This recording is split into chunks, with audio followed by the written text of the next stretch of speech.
Hello বন্ধুরা, আমার আজকের রেসিপি পরোটা। এই পরোটাটা শুধু এমনি পরোটা নয়, এটা হলো দুধ দিয়ে পরোটা। এই পরোটা খেতে খুব ভালো লাগে আর ভীষণ নরম হয়। আমি যেভাবে করছি পরোটা দেখো, পুরো হবে অন্য স্বাদে। আমার এই ছোট্ট চ্যানেলটিতে সকলকে জানাই অনেক স্বাগত। আজকের রেসিপি দুধের পরোটা কীভাবে তৈরি করছি দেখে নাও। প্রথমে আমি ময়দা নিয়ে নিয়েছি, তোমরা চাইলে এটা আটাও নিতে পারো। এরপর ময়দার মধ্যে দিয়ে দিলাম গুঁড়ো করা চিনি, তোমরা চাইলে এমনি চিনিও দিতে পারো। আমি গুঁড়ো করেই রেখেছিলাম, চিনিটা একটু জমে জমে গেছে, যার জন্য ওটাকে একটু একসঙ্গে মিশিয়ে সমান করে নিচ্ছি। অনেকে তো অনেক রকমভাবে পরোটা করে খেয়েছো, তবে আমি কীভাবে পরোটা করছি দুধ দিয়ে, দুধটা কখন দেব দেখে নাও। চিনি দিয়ে দিয়েছি, অল্প একটু নুনও দিয়ে দিয়েছি, এরপর দিয়ে দিলাম ময়ামটাকে দিয়ে আমি ভালো করে এবার এটাকে সুন্দরভাবে মেখে নেব। পুরো শুধু ময়াম চিনি দিয়ে ভালো করে এটাকে পুরো ভালো করে মেখে নিচ্ছি।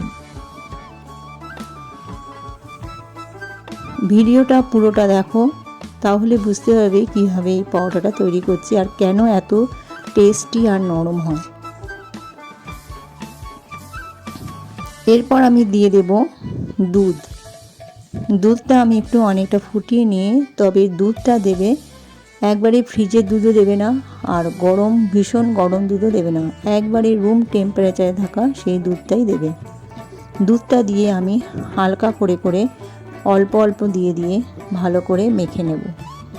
দেখো আমার আর দুধের প্রয়োজন নেই, 1 গ্লাস দুধের মধ্যে আমার এটা হয়ে গেছে। এরপর আমি এটা একটু রেস্টে রেখে দিয়েছিলাম। প্রায় 15 মিনিট পর ফিরে এলাম, দেখি বেশ তুলতুলে নরম হয়ে গেছে। ময়দাটা মাখা বেশ নরম হয়ে গেছে। তোমরা চাইলে একটু বেকিং সোডা দেবে, তবে আমি কিন্তু বেকিং সোডা দিইনি, বেকিং পাউডার বা সোডা ওটা আমি দিইনি। খুব সুন্দর নরম হয়ে গেছে। এরপর এগুলোকে আমি একটু বড় বড় করে নেচি কেটে নেব। দেখো কি সুন্দর মাখা হয়ে গেছে, একবারে বোঝাই যাচ্ছে যেটা নরম হয়ে গেছে।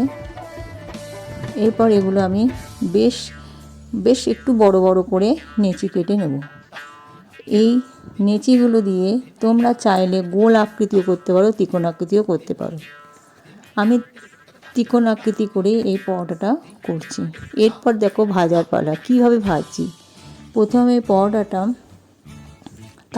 তাওয়াটা ভালো করে গরম করে নিয়ে পরোটাটা দিয়ে দিয়েছি। এরপর এটাকে এপিট ওপিট হালকা করে করে দেখেছো বেশ ভালো করে ভাজা হয়ে গেছে। তারপর আমি দিয়ে দিচ্ছি অল্প পরিমাণে বাটার। আমার ব্রাশটা নেই, সেই জন্য আমি চামচ করে করে অল্প বাটার দিয়ে দিয়ে এগুলোকে ঘষে দিচ্ছি। তবে খুব পরিমাণে কমও লাগে, বেশি দেবে না।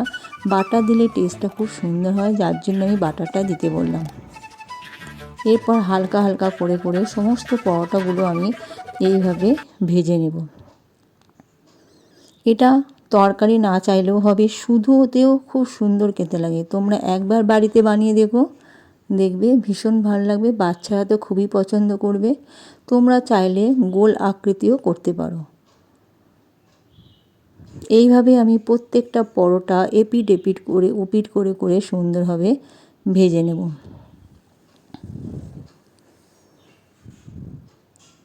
সবগুলোই আমি এইভাবে ভেজে নেব। সবগুলো আমি তবে দেখাচ্ছি না, কয়েকটা পরোটা কীভাবে তৈরি করেছি আর কীভাবে ভাজলাম সেটাই তোমাদেরকে দেখিয়ে দিচ্ছি। ভিডিওটি যদি ভালো লাগে একটা লাইক করে দেবে, আর রেসিপিটা কেমন লাগলো কমেন্ট করে জানাবে।